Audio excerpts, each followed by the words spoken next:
வணக்கம் ஃப்ரெண்ட்ஸ், நான் உங்களுமா. எல்லோரும் எப்படி இருக்கீங்க? உங்களுக்காக இன்றைக்கி ஒரு அட்டகாசமான ரெசிபி கொண்டு வந்திருக்கேன். என்னன்னு தெரியுதுங்களா? நம்மளோட ஹீரோ இன்க்ரீடியன்ட் இது தான், தக்காளியை வச்சு ஒரு சூப்பரான தக்காளி தொக்கு தான் செய்ய போகிறோம். சரிங்களா? அதுக்கு தேவையான பொருட்கள்: தக்காளி அரௌண்டு 3/4 கிலோ எடுத்து வச்சுருக்கேன், வெங்காயம் 1 கிலோ எடுத்து வச்சுருக்கேன், இது வந்து கறிவேப்பிலை, இது கொத்தமல்லி, இதோட வீட்டில் அரைச்ச நார்மல் மிளகாத்தூள், இது காஷ்மீரி சில்லி, இதுவும் வீட்டில் அரைச்சது தான், மஞ்சள் தூள் வீட்டில் அரைச்சது, கரம் மசாலா வீட்டில் அரைச்சது எல்லாமே. இதை வச்சு ஒரு சூப்பரான தக்காளி தொக்கு எப்படி செய்யறதுன்னு பார்க்கலாம் வாங்க.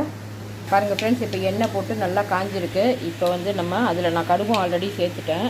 இப்போ வந்து அதில்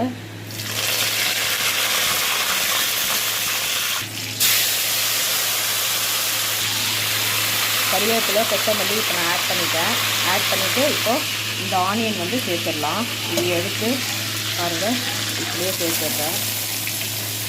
பாருங்கள் ஃப்ரெண்ட்ஸ், இப்போ இந்த தக்காளி தொக்கு தேவையான கல் உப்பு நான் ஆட் பண்ணிட்டேன். இது வந்து இப்போ நல்லா வதக்கி விட்டுடலாம். இந்த வெங்காயம் வந்து பார்த்திங்கன்னா கிளாசி பதம், அதாவது இந்த வெங்காயம் வந்து உங்களுக்கு எல்லாருக்கும் தெரிஞ்சிருக்கும். இது வந்து இப்போ கிளாசி பதத்தில் வரும், அதாவது டிரான்ஸ்லூசன்ட் அப்படின்னு சொல்லுவாங்க, கிளாசின்னு சொல்லுவாங்க. கலர்லெஸ், அப்படியே வந்து கலர் மாறும்.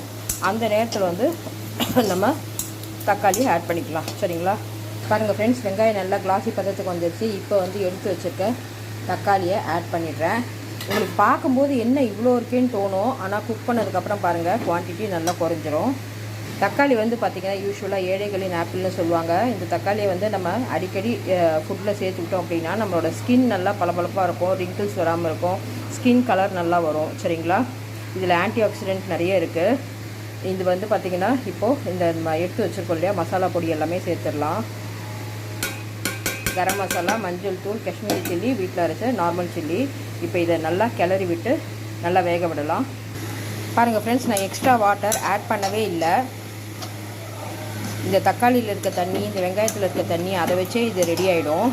இன்னும் வந்து நம்ம ஊற்றின எண்ணெய் மேலே வரலை. ஸோ எண்ணெய் வர வரைக்கும் இதை அப்படியே க்ளோஸ் பண்ணி நல்லா வேக விடலாம். ஃபுல் ஃப்ளேமில் வச்சிங்கன்னா உங்களுக்கு வந்து காந்து போயிடும். அதனால் ஸ்லோவாக வச்சு இது நல்லா குக் பண்ணுங்கள். ஓகேவா? பாருங்கள் ஃப்ரெண்ட்ஸ், அட்டகாசமான தக்காளி தொக்கு சூப்பராக தயாராகிடுச்சு. இது வந்து நீங்கள் சாதத்தில் போட்டு சாப்பிட்லாம், இட்லி, தோசை, பூரி, சப்பாத்தி, நான் எல்லாத்துக்குமே நல்லாயிருக்கும். இடியாப்பத்துக்கும் நல்லாயிருக்கும், பொங்கலுக்கும் நல்லாயிருக்கும். ஸோ நீங்களும் இதே மாதிரி செஞ்சு பாருங்கள். இது நீங்கள் செஞ்சு வச்சுட்டிங்க அப்படின்னா ஒரு வாரத்துக்கு அப்படியே இருக்கும். ஏன்னா இது நம்ம தண்ணி ஊற்றாமல் செஞ்சதால் அப்படியே இருக்கும். சரிங்களா? ஸோ நீங்களும் இதே மாதிரி செஞ்சு பாருங்கள். செஞ்சு பார்த்துட்டு எப்படி இருக்குன்னு கமெண்ட்ஸில் சொல்லுங்கள்.